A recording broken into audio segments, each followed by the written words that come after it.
Stupid. You all right there, geezers?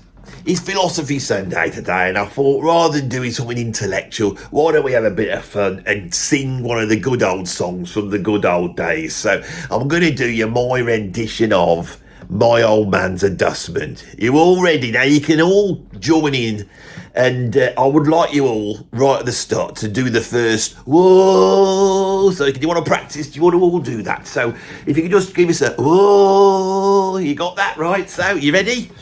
You can do that whenever you want, and then if you know the words, you can carry on. But if you don't, just do the whirl bits there. There'll be a couple of them, okay? All right then. So this is My Old Man's a Dustman. You ready? With your whirl? You ready? 1, 2, 3, 4. Whoa!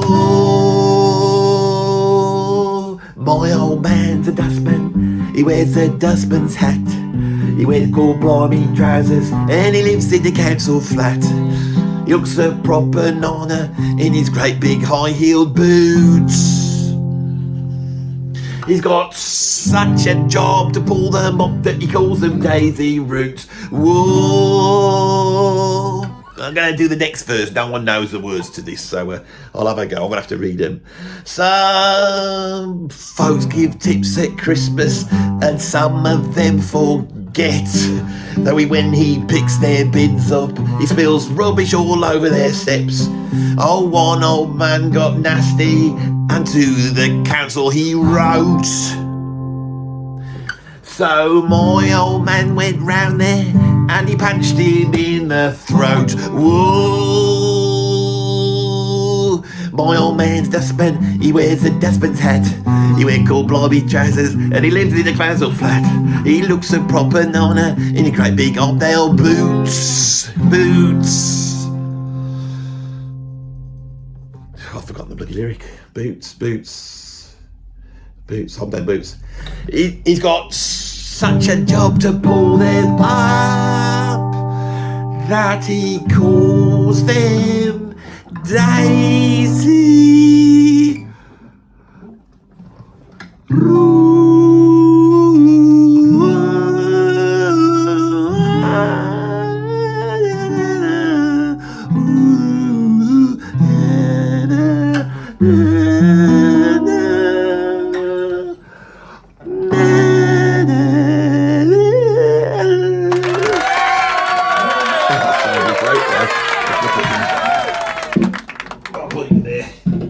Cover up anything untoward that the delicate might be offended by. So this video is going to be entitled, Are You Too Stupid to Appreciate Good Music? Now, when I was very young, I was brought up in a household where my dad played lots and lots of jazz. Every night he would play jazz. And he would sometimes tell me how the jazz worked. I'm just cleaning my glasses, so because they got a bit steamed up when I was doing that rendition of My Old Man's a Dustman. It'll all make sense in a minute. You know how Philosophy Sunday works, you know. So the threads are being spread out. I'm throwing the threads out there. Now I'm going to start pulling all the threads together until we get to some sort of conclusion. Whether we do or not, I don't know. But of course, we're back in my childhood, aren't we? So my dad playing me lots of jazz records. So I grew up listening to jazz. I respected it. My dad had told me it was the best music in the world. I believe the musicians were the best musicians in the world. And I became very aware that some musicians were very skillful, that they were very great at expressing music, and that music could express incredibly deep things without having to have lyrics.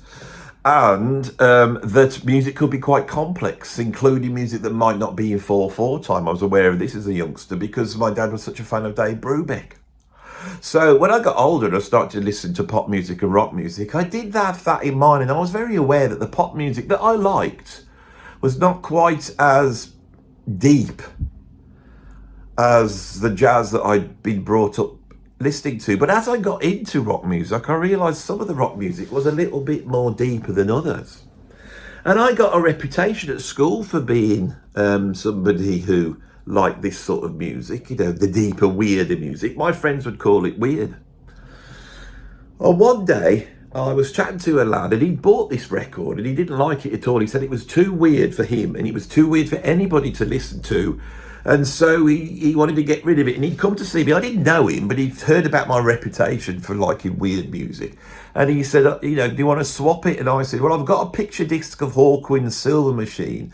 And that seemed to work. So I brought that in the next day and we swapped the records. I'd never heard of this record, but I thought I'm getting a whole album for the price of a single. I'm sure the Silver Machine picture disc is worth way more than the album he gave me. He gave me a copy of the Yes album, believe it or not, by the band Yes. Stupid. And I went home, I put it on, and I thought it was absolutely incredible. And I thought, this music is like the music my dad listens to. It's at the same level. And actually played it to him, and he was quite impressed by the musicianship and the composition, right?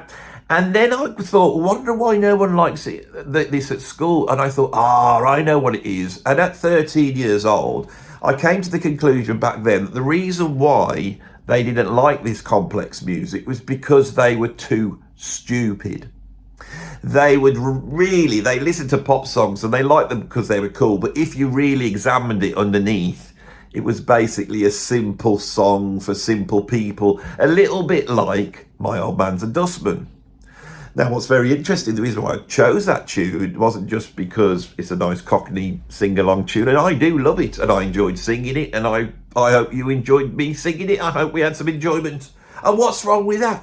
Why does it have to be all complex? Can't we just have a simple song like that with a good sing-along tune and a couple of lyrics in that make you laugh, Although I must admit, in this day and age, the thought of somebody going around to an old man's house to punch him in the throat, it doesn't seem to have the same comic ring as it did back in 1954 or whenever Lonnie Donegan recorded it. Because, of course, this was recorded by Lonnie Donegan, the most important single figure in the history of British rock music, who begat British rock music. Without Lonnie Donegan, there'd be no skiffle, and without no skiffle, there would be no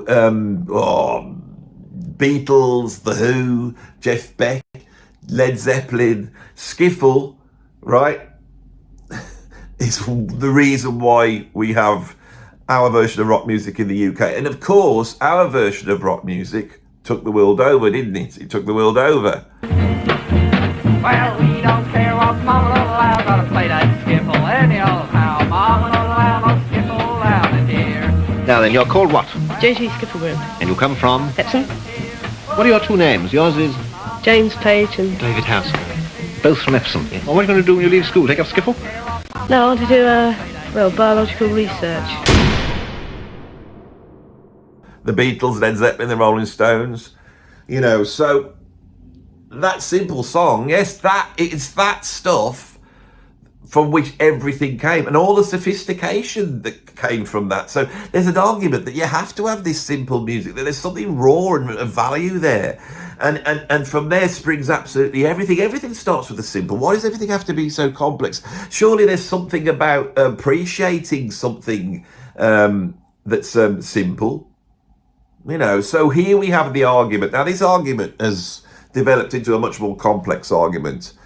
And what it is on the one side you have the elitists, and they go, well, I only like music's played by good musicians who can play. I appreciate skill. I like good composition. I don't want to listen to something with just 3 chords. That old man, My Old Man's a Dustman's got 3 chords. That's too simple. The harmony's too straightforward. The melody's too simple. I like to appreciate more complex stuff. And those people start to go down an alley, and before they know it, they listen to things like Yngwie Malmsteen. And the general public listen to Yngwie Malmsteen. They think, yeah, but the songs are awful, and it's bad taste, and he looks terrible, and it's just... Does he not know what being cool is? And then when he plays, it's so fast, it just sounds like nonsense.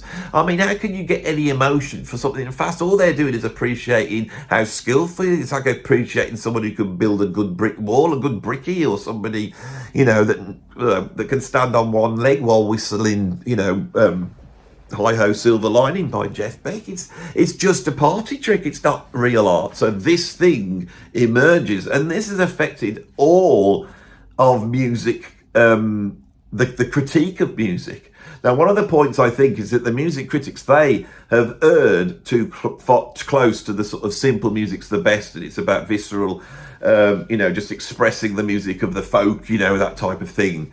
And although in classical music we see elitism, really, really healthy, in rock music it's not there. And so, as I've recently shown on a video, if you go through the 50 greatest artists of all time as decided by Rolling Stone magazine, for example, what do you get? You get a whole bunch of musicians that really, what makes them so great? What makes what they're doing any better than My Old Man's a Dustman? In fact, Patti Smith is not as good as My Old Man's a Dustman. I like My Old Man's a Dustman. I don't like Patti Smith, but some of them, you will like Patti Smith, and you'll be thinking, oh, Andy, you don't understand. You don't get it. You're too caught up in all your complex music. So this is where we're at, and I want to talk about this on this video. Now, I believe that people who can't appreciate great music, complex music, deep music, that's the key. People who appreciate music, they appreciate music, right? They're not appreciating how cool it is. They're not appreciating just singing along to songs that they quite like. They're not into buying into the artist, and they're not into the visceral jumping up and down and feeling all angry. All these things that are associated with that end of the world. People who just love music for music's sake, they're going to want a bit of colour. They're going to want a bit of juice. And I believe when it comes to talking about great music, right, then I believe there is an elitist thing going on. And I think some people can appreciate more than other people. Now, whether that's right or wrong, in the end, it's all subjective, isn't it, I suppose. But let's go back to classical music. Classical music's still elitist, isn't it? You can tell.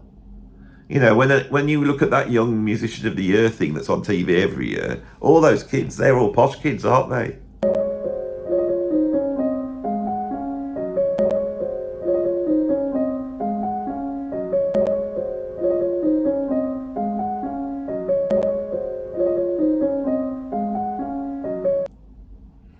The sort of Jacob Collier types. Those types. That's what ends up when you go down that. I mean, Jacob Collier is the poster boy for the music prodigy. He's so musical. He's got perfect pitch. He can hear this, he can hear that, and he goes into his little bedroom that he was given when he was a toddler by his musician parents who was teaching at the Royal College of Music, and he learned to play all the instruments, and he creates these incredibly rich, complex songs, with him singing 100 bloody voices all at the same time, He's doing all that bit, isn't he? He was really good on all the instruments. He started playing the guitar, and now he's really amazed on guitar, and he's probably invented his own method to play. He's got his own methods for everything. He can't just write music. He has to have negative harmony. And, F major can be something you arrive in from, if you arrive in F major from D flat, then it's like the sun's come up. Right. But if you arrive in F major from A major, then it's like the sun's gone in. Right, where we can take the whole world and turn it upside down. It's all inverted, right? And on that planet, everybody's exactly the same as on this planet, but we're all mirror images of yourself. Did you see that Jerry Anderson film? It's all there, you see. A journey to the far side of the sun. Over 100 million miles from Earth, hidden from the eyes of radio telescopes by the sun itself. A new planet in our solar system. So new, so different. You will see nothing on Earth like it. That Jerry Anderson film, I can't remember what it's called, it's made about 1970. It's a live action film, it's not that well known. But go and look it up on Google, the Jerry Anderson film about the planet that's on the other side of the sun and everything's a mirror image. Go on. That's like Jacob Collier's, that's a metaphor for Jacob Collier's, how he imagines his musical world is like that planet. And on the other side of the planet, there's another Jacob Collier that all his stuff is in negative harmony. And then on the UK, there's some bloke who's, maybe that's Jacob Collier here, isn't it? So that one over there on the other planet, see how complex it gets, it's all very complex when you get into the world of Jacob Collier. But in the end, it's all very elitist, isn't it? He's obviously a very posh young man. He's had a good upbringing, a good education. He's not wanted for anything, he lives in a great big house in London. And I've got some bad news. Daddy hasn't been able to find any good brie this trip. But Mummy, it's the school picnic tomorrow. I know, Thomas. Thomas, I know. Has he tried Le Bon Marché? Yes, of course, Chloe. He'll have tried Le Bon Marché first.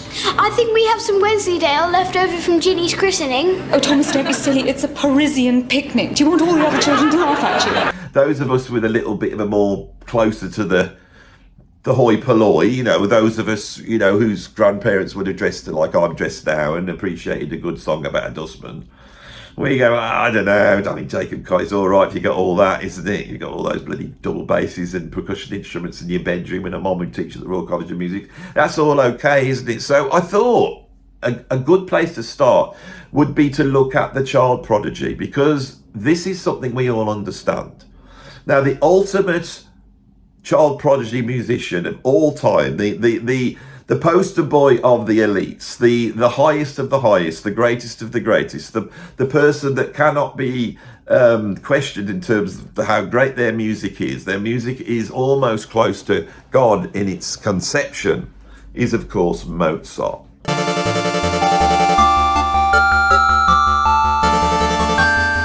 So let's start with a quite mythical story about Mozart. Mozart was born into a musical family. His father, Leopold, believed that his son was a gift from God, one of the most prodigious musicians on the planet. And it seems that Mozart was. He was trained up a little bit like Jacob Collier, but by the age of 4 or 5, he was an incredible talent. And his talents were so great musically that he became famous across the whole of Europe. And so his dad would take him to all sorts of different countries, showing him off, and he would do all sorts of tricks. You know, they'd put a blanket over the piano and he'd play it without being able to see it. You know, he would be able to improvise arias or whatever, the things that he could do, all these things. It wasn't just playing incredible piano. He would play his compositions that he'd written at like 3 years old or something. It was all incredible stuff. Us British people, we didn't trust it. We don't trust things like that, especially when it's people from the continent coming up with all this nonsense. So we invited him over to London, and apparently some bloke sat down with him and put him through a whole bunch of tests, and it pretty much showed that he was a prodigious talent. And I believe that Mozart actually stood up in one of those tests and improvised this sort of Italian song, you know, that has a bunch of rules, and he improvised it on the spot, making up his own pretend Italian language. And he was doing all right until some pussycat came wandering into the room, and then the little boy in Mozart, then he, you know, revealed himself, and he would rather have played with the little cat. But it proved that the kid was a genius. Now, back then, music was a lot different to what it is now, you know, and we have music at our fingertips. Back then, people didn't. If he hadn't had access to a piano or spinet or whatever it is they played, harpsichord or whatever it is he would have played when he was young. If he didn't have one of those, when the talents have developed, well, obviously no. But he had access to stuff, he had education, but he also had, it seems, an incredible inbuilt talent, didn't he? An incredible inbuilt talent for music. Now, in this world where music was fenced off, music must have had an almost mythical presence. Imagine labouring on your sort of farm or wherever they did in those days. You worked away. You may not have heard any music except the sort of equivalent of My Old Man's a Dustman coming from the street buskers, you know, and that would be incredible because you would only hear that. By hearing that, the only music you heard was music in real life. But then you could go into the churches, and the churches were full of this incredible artwork and these incredible spaces, and they had like the stained glass windows, they had all this coloured light coming in, a little bit like you dropped acid, and in the middle of this you would have this incredible music coming out. And at that point, the sort of Gregorian chant, the monophonic Gregorian chant, was turning into a polyphonic music. So suddenly you're hearing harmonies, and you're hearing vocal harmonies a lot of the time. And these vocal harmonies, the harmony that exists in vocal music is absolutely pure because of a thing I don't want to get into here, but it's the way the notes work. Our notes aren't quite in tune. They've been twisted to accommodate the want for us to be able to play music in different keys. But you can go into our harmony and you can go back to something which is much closer to the mathematical ratios that create harmony, and that music is much more in tune, and it's a powerful thing. When a singer sings, because they're harmonizing on the spot with the person next to them, they can actually adjust their pitches slightly to fit in. This is why a lot of the stringing instruments we have, you know, or look, if you look at a trombone, those are able where someone can control the pitch. So these harmonies must have been miraculous. Now there's a composer called Allegri, and he wrote a piece called the Misery. I'm no classical, I've got that much knowledge, but I know this story and I've always been fascinated by it. And this tune was played in a church in Rome, and the Pope had said that anyone who performed this was not allowed to take even one little bit of the manuscript out of the building. So the only way you could hear this was to go to the church and hear it, and you could not get a manuscript to read what was going on. It was forbidden. A young Mozart of 14 years old, he turns up. They're doing this big tour of Rome, and he turns up and he goes into this church and they start playing this music, right? He has a listen to it. He then goes back to his lodgings, pulls out a piece of paper, and he writes the whole piece out. Not just the melody. He doesn't recognize, just remember the melody. This piece had 5 parts. That's 5 staves working together, 5 lines interlinked and working together. He went home to his lodgings and got a pen and wrote it out. This fact went across the whole of Europe, and actually the Pope sort of congratulated him, and I think he gave him a medal for doing it. And it sort of sealed, you know, Mozart's genius, because he'd almost beaten God in a way. Of course, Mozart exists as a composer where the cult of personality is starting to emerge. This is going to reach a peak with people like Paganini. If you go a few years earlier and you look at Bach's making music which is entirely religious. It's entirely there to reveal the beauty that's in the world that comes from God. Mozart was about Mozart. There's a difference there.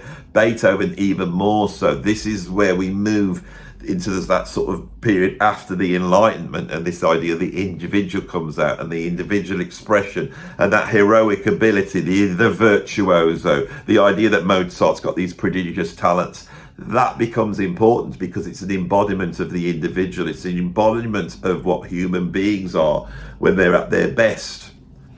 And we respect that. And in a way, it's anti-Christian. By the time we get to the late 19th century, Nietzsche is challenged this directly. And he is looking at the heroic. He is looking at the person who shakes their fist of God. You know, this has come out of the Romantic period. There's a whole history here that's guiding our views of what music is. Mozart is the embodiment of the virtuoso. So surely it's arguable that if Mozart can walk into the chapel where they're playing this music, what he hears is so much more deeper than what I would hear. And I'm a musician, so I probably could hear more than what other people could hear. And so there is a definite scale of appreciation, not just ability. Everyone would accept that Mozart's an incredible musician, was an incredible composer, and he was unbelievably talented. But he was unbelievably talented because he was also an incredible listener. And this is almost like an objective fact. Some people can hear more in the music than other people. Now, when I used to teach music, we used to do ear training. Now, most of the kids had never done ear training. Now, if you want to know how that works, is the basic understanding we have physically, not intellectually on paper, but our physical understanding of music comes from our ability to be able to pick out more and more complex rhythms and more complex harmonies. Harmonies basically are the relation of one note to the other. And so if we took a major chord, for example, I have my guitar here so I can show this to you. So if I take a G major, there's a G major chord. Now the lowest note is this one. And the next note is this one. And the last note is this one.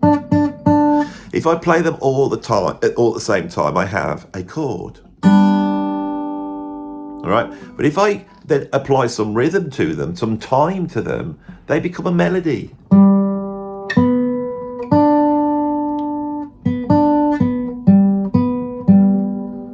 And as soon as we have a melody, people start to recognize that. So we can see this bit here, right? And you might, that interval is called a third. But you might hear it like this.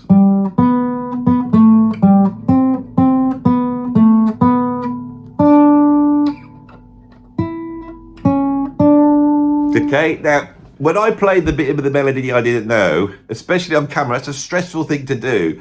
So I am going, what are the intervals? Right, so here, right, that you could call while shepherds watch their flocks by night. While shepherds watch their flocks by night. While shepherds. So let's call that interval shepherds. While shepherds. Right, now the other note, that one there, that interval, that's when you divide those up, sounds like this. Now that is Star Wars to me. Dude, I can't play that on the spot, I'm not going to try. So we got Star Wars.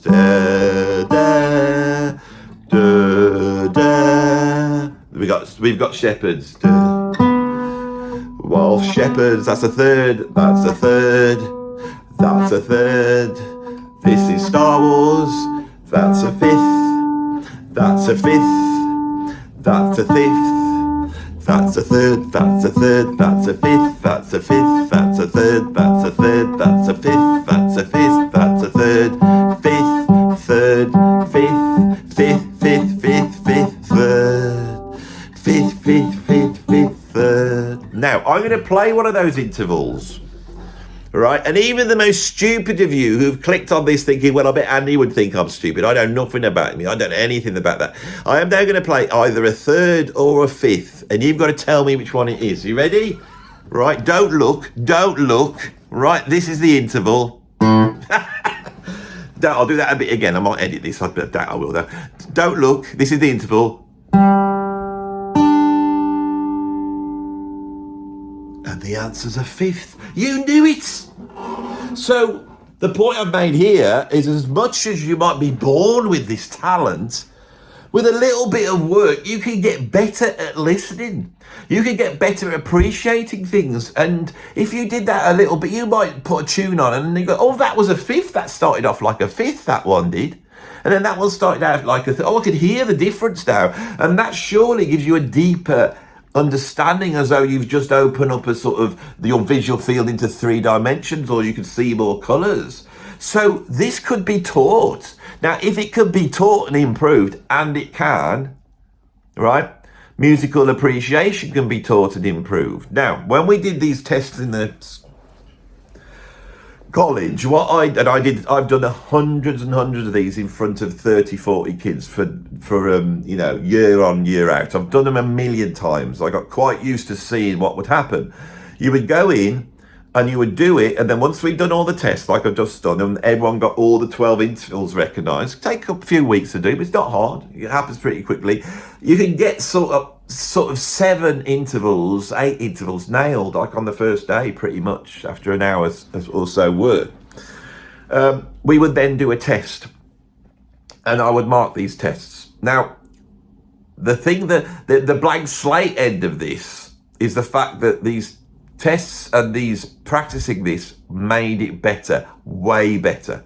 Someone will be getting 4 out of 20, and then the next week they would be getting 7 out of 20, and then before you knew it, they were getting 13 or 14 out of 20. They'd improved it by that much.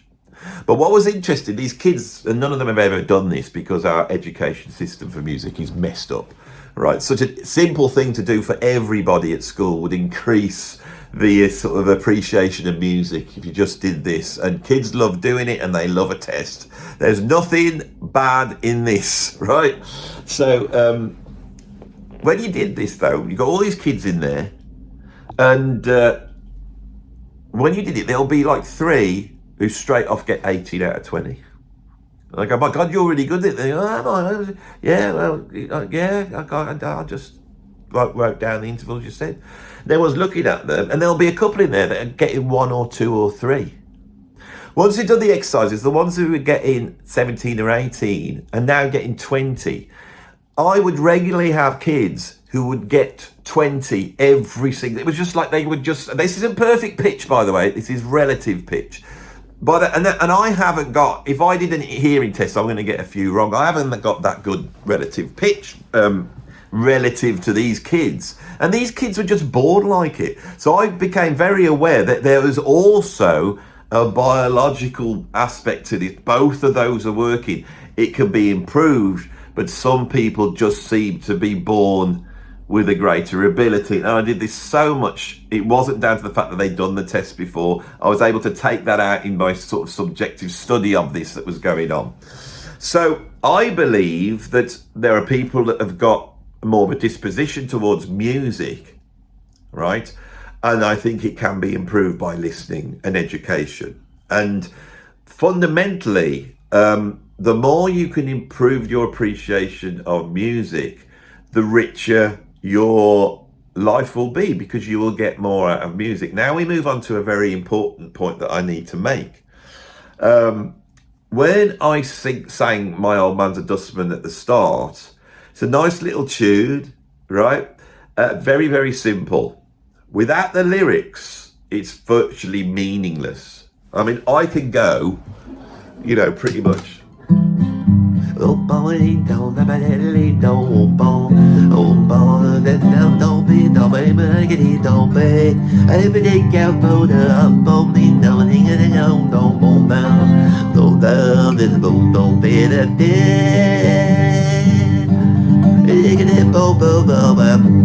Right, so that bit, if you understand this stuff, once you've worked on it, this is stuff you could almost just pull out of, well, you can just do that all day long, right? The hard bit's the lyrics. The thing that makes My Old Man a Dustman great is the lyrics, right? Now, that aspect of music, I call that the storytelling aspect of music. So if you think you were watching a film, you've got the story, and then you've got the impact of the individual scenes, the soundtrack and the way it's been shot, and, you know, The Godfather's all dark and mysterious, and Star Wars is all flashy and, you know, a bit sword and sorcery and fantastical. You know, there's all different ways of that you've got form and content, basically. And with songs, songs bring together form and content together in one, okay? I think the appreciation of that is the appreciation that the mainstream have been able to focus on, because it's much easier to talk about words than it is to talk about music. So that has created in the critical discourse this idea of what makes music great is the intention, right? So if you're cool, like the people in Velvet Underground, for example, you've got cool dark glasses and cool haircuts, right? And you're hanging out with Andy Warhol and you're taking drugs and singing about it, or having, you know, strange sex, bondage sex, and you're thinking about that. And we live in a world where the world's opening up and is actually starting to look at these sort of different lifestyles and going, well, there's actually a different type of beauty there, right? And if that becomes culturally important, then that band becomes culturally important. I don't think I should be in the band. Why not? I'm not cool enough. People in bands are cool. The music's listen to it, and they, you know, musicians listen to it, you know, they think it, they're like, in my brain, and all the same, the roots the same.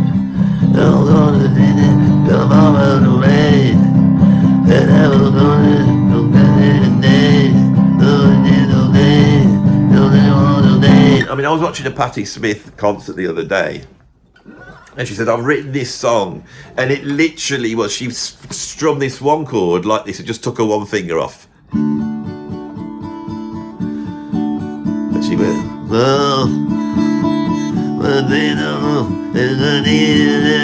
the whole song, right? Now, what was important, of course, was the lyrics. It was the lyrics, and I do understand that, and I could actually probably sit with the music not really mattering, reading Patti Smith's lyrics, going, well, this is really powerful, it's quite emotional what the message is here, and I'm not stupid. Now, Bob Dylan's the genius of this. I mean, I believe Bob Dylan is a much greater musician than we think. And I think he had a deep understanding of, you know, blues, of American folk music and how that works. But he knew at the time that the lyrics were more important because the message was in the lyrics. And so these are the things that have become part of our culture. We are sat at the end of the culture of rock and roll, looking back at it. And in doing so, we look back at it and we think, yes, that was really important. All these values that were being negotiated at the time, we now understand. And that has created almost like a dogma, an ideology in which we gaze back at the period of rock and roll. And all that those values are in there. Now, the fact is something else was going on in rock and roll, and they don't want to talk about it. And the reason is this because the musical bit's more important, right? Now, let's examine the musical aspects of rock and roll. When people like Jeff Beck and Jimmy Page and the Beatles, John Lennon and Paul McCartney, heard that Lonnie Donegan song, it inspired them. Now, the reason it inspired them is it wasn't just about someone playing their guitar. There was rhythm in there. There was this rhythm.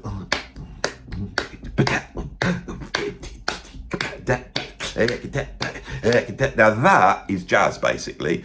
Jazz comes out of marching music. Marching music is something that rouses people together. So imagine you're sat in your town. Forget about the religious music that's Mozart's memorised on the spot. Forget that. Another thing that would happen throughout the whole of the 19th century is you're sat in your room and then you suddenly hear the distance. What do you hear? And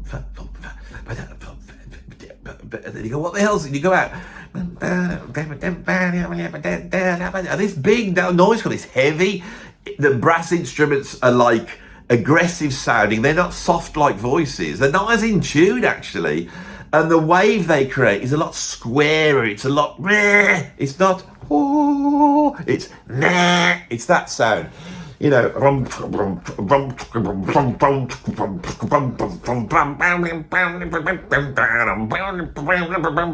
goes, oh my God. And they come out, and what does that make you want to feel? It makes you want to join in, doesn't it? So you start marching on behind them. The whole of Western Europe is full of that. Every single bloody country's got this. And they've got it in America.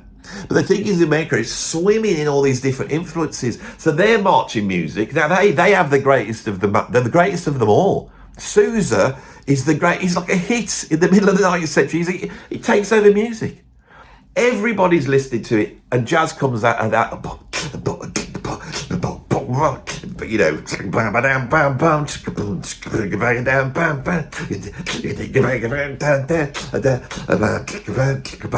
and you take the way that the Sousa would arrange with the trumpet playing the tune, the clarinet over the top, and then your trombone, because you can march with all those instruments. And in those three parts, you've got all the music. You've got the tune, and then you've got the clarinet above. And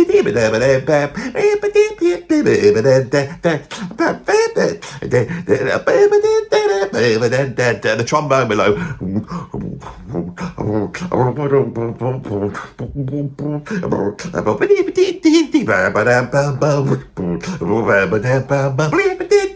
Now, I'm enjoying myself just doing it a cappella.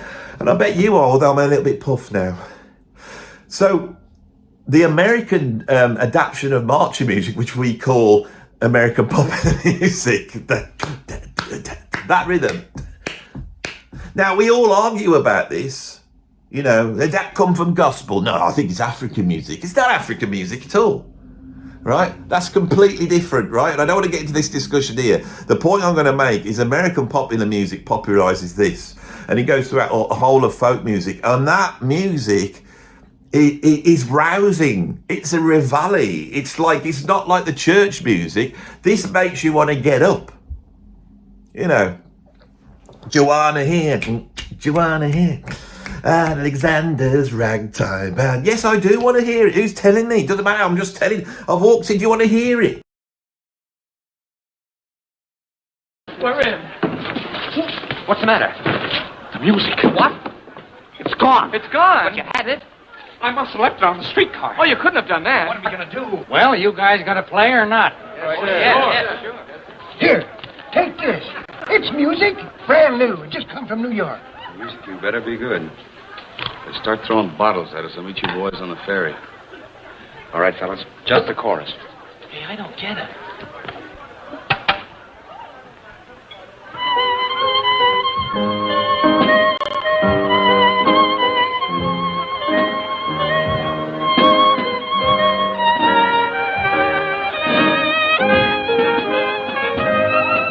What kind of time is this? 4/4. Every bar a quarter rest. It's crazy.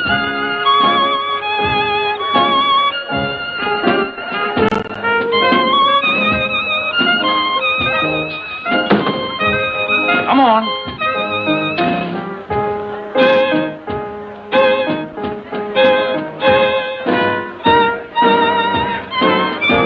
That's it, boys. Swing into it.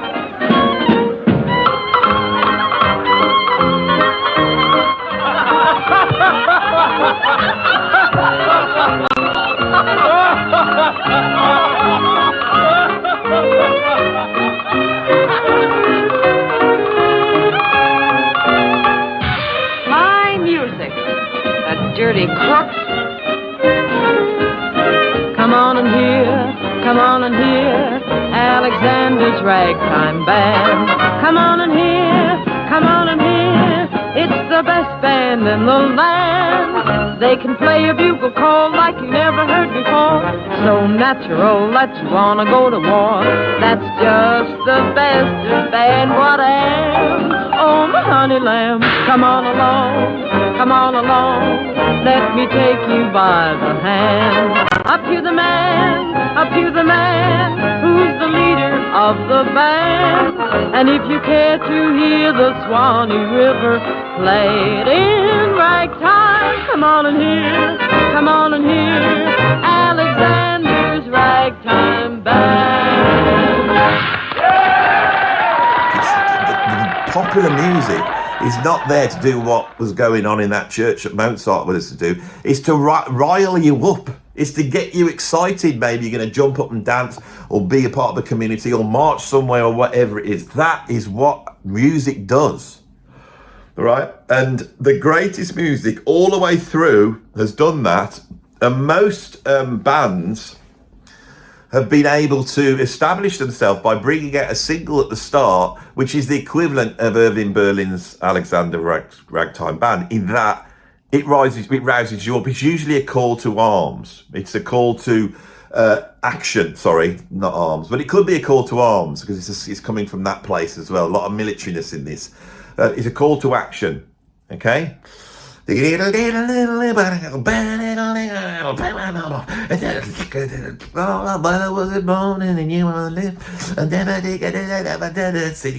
is like, oh, what's going on?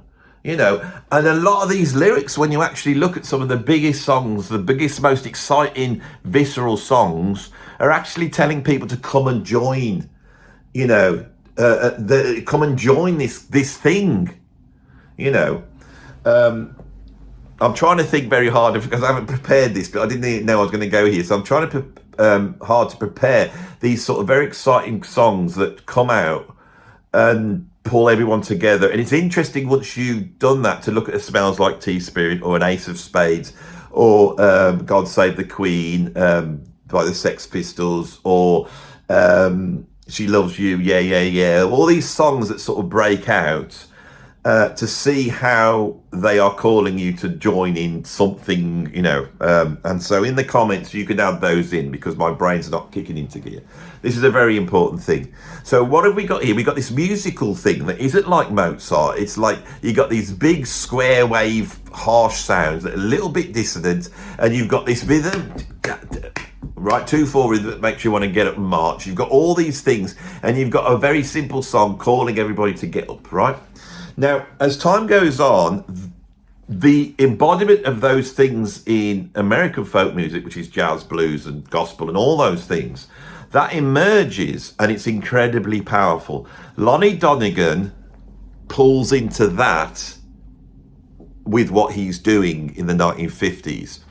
So you can get the bass. It's all to do with that workable front line that works, okay? When jazz emerges, it's basically you could play jazz with a trombone, a clarinet, and a trumpet. You could walk around down the road doing that. You could have a drummer behind you, snare drummer, you could have a bass drummer behind you if you want, but the tune could be played on those three instruments. But also in New Orleans, you had the spasm bands that were basically making their own instruments. And this is the genius of Lonnie Donegan with skiffle, that they would pull out very English things like washboards, a tea chest. They could make a bass out of a tea chest by getting a broom handle, pushing it against the tea chest, which is actually like a soundboard, pulling a piece of string, and then you could thump that string like it was a double bass, but rather than fretting it, you could just pull it back. And you get that variation in pitch, right? The bass isn't quite in. You could scratch the washboard, people could clap along, they could put maybe bottle tops and something on their feet and stamp along. So rhythm becomes very important. And so suddenly people who aren't trained musicians are able to play this music that has a visceral element to it. And listening to American folk music, people start to sing in that restricted way. Oh, I'm gonna, and everyone tries to create that aggressive sounding sound. Then the electric guitar comes out, and it's like a perfect storm. The electric guitar is portable. It's based upon acoustic guitar. You can plug it in, and when you turn it up, it distorts. In other words, the wave, which is a nice round shape, as you turn it up, that roundness comes up, hits the top of your amplifier, it can't take any more, and it creates a square or wave. And suddenly we've got this heavier guitar sound, this aggressive guitar sound. And this, with the call to arms, is just so compelling. That is rock and roll. That is rock music. That is the thing that kids hear. And it's a statement of aggressive power, right? And it's exciting.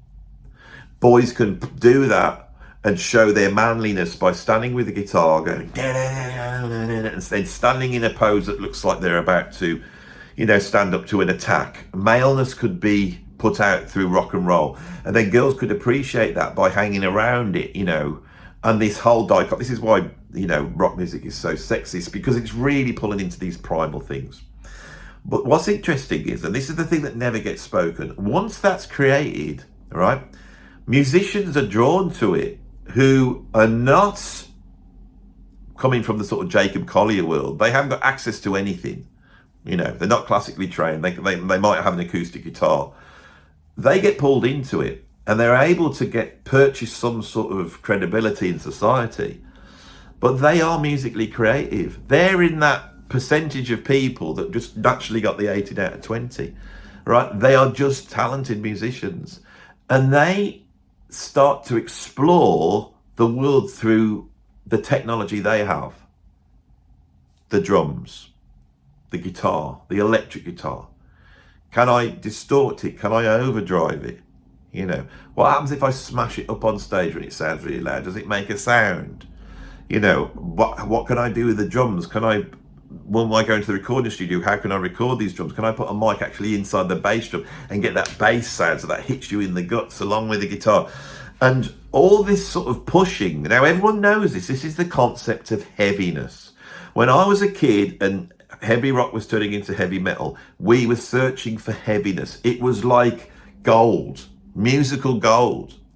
And the new wave of British heavy metal came out, and a lot of those bands were not as skilled as a Led Zeppelin and a Deep Purple, but they were pushing the heaviness. When Deep Purple emerged with Deep Purple in rock and they did Speed King, they upped the ante of heaviness. Black Sabbath came out, upped the ante of heaviness. Then Judas Priest, even heavier. And then you had the new wave of British heavy metal, and I loved it all, but we were very aware that there were bands like Angel Witch and Venom and Raven that were pushing the heaviness. And you'd buy those and you'd like them just because they were faster, louder, heavier. I can remember when I first heard Metallica, what impressed me is just the sound of the guitars. It was so heavy. Heaviness is this thing I'm talking about. It's embodied, and the technology of heaviness starts to get more and more complex. Guitarists realize that they can now sustain notes, that they don't have to pick the notes, they can play in a legato way. And the jazz world, which is very sophisticated, looks at the electric guitar and goes, well, we should have a bit of that, surely. Bring the electric guitar in, bring your drums in, start playing those rock beats in and you know, classical musicians are drawn into the 1960s whirlpool of music, and they start to take this visceral form and they start to make it more sophisticated. So we could say that throughout the 1960s, as the importance of the lyrics tailed off, we had this rise of the actual musical brilliance. Now, my point here on this channel has always been that if you look at the history of music, musically, the greatest music ever made in the era of rock and roll was made in 1973. Culturally, the most important stuff was made in 1966, and it gives birth to that. But the music in 1973 is the highest achievement, and it's Yes, and it's Pink Floyd, and it's Tubular Bells, and it's the Mahavishnu Orchestra, and it's Weather Report. It's that music. And the reason I love that music so much is because I like to bathe in the beauty of just pure music, as Mozart did, and that's what you bathe in, the spiritualness of that you would have bathed in that chapel. Experience something which is about like the aesthetic negotiation of sort of metaphorical energy levels that exist in human existence. That's the only way I can describe what music does. And when that happens, it's something that you recognize. It can't be put into words. And because it can't be put into words, it never gets explained. Now, of course, once you create these esoteric music forms and you have brilliant musicians making incredibly great music that is very intense and beautiful and rich in what it does, you've moved away from, you know, the Jeff Beck who at 15 years old just wants to get an acoustic guitar and play along to Lonnie Donegan records. That journey of those musicians from the 1950s to the mid-70s is incredible. And then that generation's done. In 1975, they're 30 years old. And another generation is coming up underneath them. And they do exactly the same thing again. You have punk, you have disco to some extent, and then you have the machine music coming in. And that all pulls it back down. And then throughout the 1980s, you see a resurgence of a different types of sophistication. And in the 1980s, the sophistication is in the pop music. I've recently gone and purchased again, because I'd lost my copy, the Immaculate Collection by Madonna, and I've put it on again, and I'm listening to records like Borderline, which is on her first album, and the sophistication of the songwriting, the sophistication of the musicianship and the production, and her vocal lines that she's written, it's astonishing. And then when you get, I might do a video on Vogue, because Vogue is just a feast for someone with ears, okay? And Vogue's incredible because once you get past the verse, chorus, and all of those are slightly different. Once you get past that, it's just a row of new things. It's like progressive rock. It's new things one after another. And every one of the new things is incredible. Every one of the new things that is introduced, right, has got a hook. Right, whether it's when it just, I won't do it here because I'm going to do a whole video on Vogue, because it's like, people have to understand that when you had that amount of talent making pop music back then, when pop music made a lot of money, it's as musically rich as anything else I can think of. It's absolutely incredible. Absolutely incredible. The cross rhythms, the harmonies, it's just all incredible, right? This aspect of being able to understand music is quite a rare thing. So on this video, I have said, are you too stupid to appreciate music? Well, only you will know that. But the things I will tell you, which I believe are the case, is some people are, right? And they just cannot hear it. And when people start to criticize certain music I love, and I can tell, Alan Holdsworth's a brilliant example of this. There's a lot of guitarists out there and they're trained and they've done the work, but they don't get Alan Holdsworth. And they think that people who are listening to him are just appreciating the fact that it's so technically hard to do. But we really aren't. And that must seem like magic to those people, and it must make them feel inferior. I just don't get it. Now, they could get it, but they have to do the work. Now, the thing I never said is those kids I was teaching were 16, 17 years old. So they would do the work. Once you get to that 30 years age, you're done. You can do it if you motivate yourself, and it would work if you did do it, but you probably are disinclined to. So it's much easier to come up with some sort of ideological view of the world where you don't need to listen to Alan Holdsworth because you've decided he's rubbish. You know it's rubbish because it's just a display of technique, and you'd rather listen to Dave Gilmour because that's more tasteful and emotion. You won't be able to accept the fact that there could be even more emotion in Alan Holdsworth. Imagine that. Imagine what you feel when you listen to Dave Gilmour. Imagine that times 10, and that's what Alan Holdsworth's like. Imagine that it is so emotionally engaging that I once hallucinated listening to Alan Holdsworth for about half an hour. Okay? People have different experiences to music. I don't listen to Alan Holdsworth because he's technically good. It's the pure musical experience is so incredible. This elitist thing exists whether you like it or not. Now, you can step outside that and get very postmodern and go, I don't care, you might be appreciating the best things, it might be incredible, it might be the huge human achievement, and it might pack a real emotional punch that I don't get. But in the end, that's just you. That's just what you have, and you can say that, and that's valid. That is the postmodern view of the world. Or you could go, no, this is actually quite a useful thing because human beings have got here because of their pursuit of excellence. And that, as Andy said, Mozart and that journey from, just seeing yourself as a child of God to seeing yourself as an individual that can make an individual statement about the world. That is the thing that human society and all the things we value is based upon. Now, of course, both of these are true because it's always the case. Both of these are true. Okay?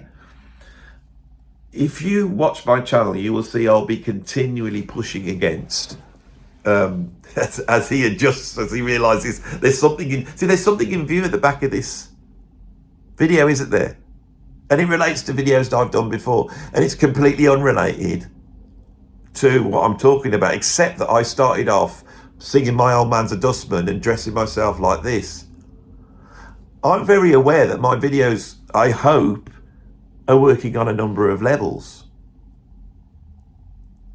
And those people who are seeing something in the background and not liking it, I might just be trying to make the point that it's not about how much you know or what you do, but it's your ability to open your mind and not just have a knee-jerk reaction to something.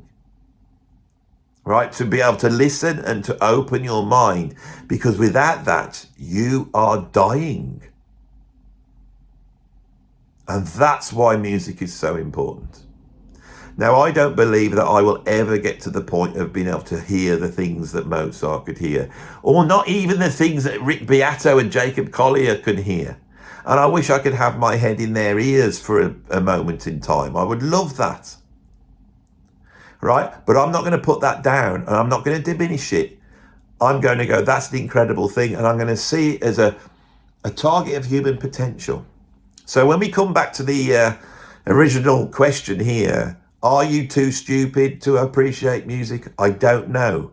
Hopefully this video has helped you make a decision. And I imagine the decision will be, I really love music and I get something out of it. And that's my subjective view of it.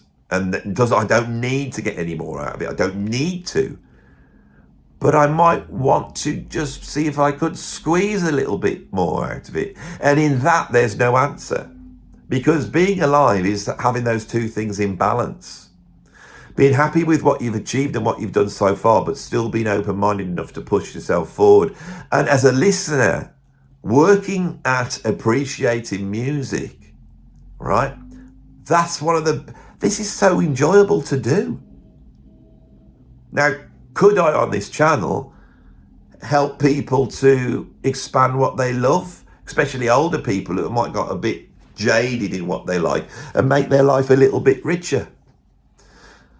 I believe that that is the fundamental job of this channel. That is the fundamental job. I'm here is to safeguard a certain set of music that I think is really, really incredible, and to push against that critical way of seeing the world that will want to put Velvet Underground and Patti Smith and Neil Young in the valuable bucket, which they should be in. I'm not saying they're not, I'm just all serious. But we don't want to throw the baby out with the bathwater, you know, and realise that Weather Report or Gentle Giant or Frank Zappa or Alan Holdsworth just get lost in the mists of time. Because this is the Mozart of our time. You see? Kanye West is the My Old Man's a Dustman of our time.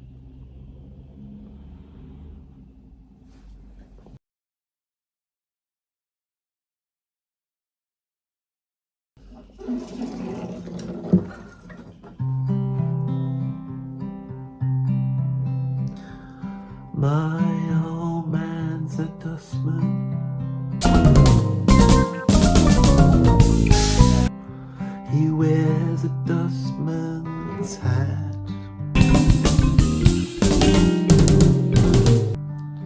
He wears poor blimey trousers, and he lives in a council flat. He